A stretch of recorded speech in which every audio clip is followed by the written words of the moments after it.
បាទក៏ដូចសួស្តីពុកម៉ែបងប្អូនទាំងអស់គ្នាបាទយើងវិលត្រឡប់មកជួបខ្ញុំម្ដងទីការធ្វើដំណើរឆ្នាំយួននៅថ្ងៃទី18ខែ10ឆ្នាំ2025មកចែកជូនអ្នកទាំងអស់គ្នាដើម្បីយកទៅធ្វើការលេខផ្សងសំណាងទាំងអស់គ្នាបន្តទៀតផងដែរអញ្ចឹងសម្រាប់នៅថ្ងៃហ្នឹងលេខអុកខ្ទង់គឺមាន2ខ្ទង់គឺមានខ្ទង់6ក៏ដូចជាខ្ទង់9សម្រាប់ឲ្យអ្នកទាំងអស់គ្នាធ្វើការលេខផ្សងសំណាងគឺម៉ោង1:30នាទីម៉ោង4:30នាទីក៏ដូចជាម៉ោង6:30នាទីគឺឲ្យឆ្នោតយួនទាំងអស់គ្នាបាទខ្ទង់6គឺមាន2គ្រាប់បាទគឺមានលេខ67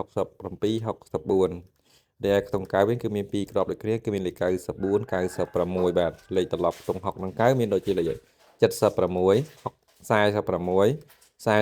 49និងលេខ69បាទចំពោះលេខតូចអំពីលេខនៅថ្ងៃហ្នឹងពុកម៉ែបងប្អូនទាំងអស់គ្នា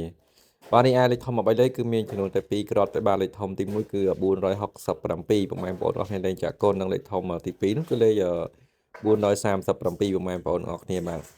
អញ្ចឹងឆ្លាញ់មួយណាគឺពុកម៉ែបងប្អូនអាចធ្វើការលេខសងតំណាងលេខហ្នឹងបាទហើយចំពោះពុកម៉ែបងប្អូននៅថ្មីដូចជាចាស់បាទចង់កុំភ្លេចចុចសញ្ញាមេដៃបាទដាក់តាំងលើទឹកបងប្អូនម្នាក់មួយផងបាទហើយចុចរូបកណ្ដឹងបងប្អូនហើយ comment លេខ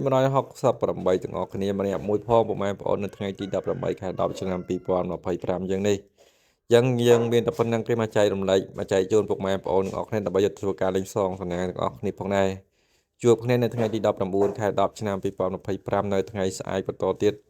នៅតាមពេលវេលាម៉ោងដដែលបាទគណៈពេលនេះគឺខ្ញុំបាទសូមគោរពលាពុកម៉ែបងប្អូនទាំងអស់គ្នាត្រឹមនឹងបាទជូនពរម៉ោង1:30នាទីម៉ោង4:30នាទីម៉ោង6:30នាទីបាទចឹងកុំភ្លេចចុចសញ្ញាមេដៃ like ឡើងលើទាំងអស់គ្នាម្នាក់មួយគោរពលាជួបគ្នានៅថ្ងៃស្អែកបន្តទៀតបាយបាយពុកម៉ែបងប្អូនទាំងអស់គ្នាត្រឹមនឹងផងដែរបាទ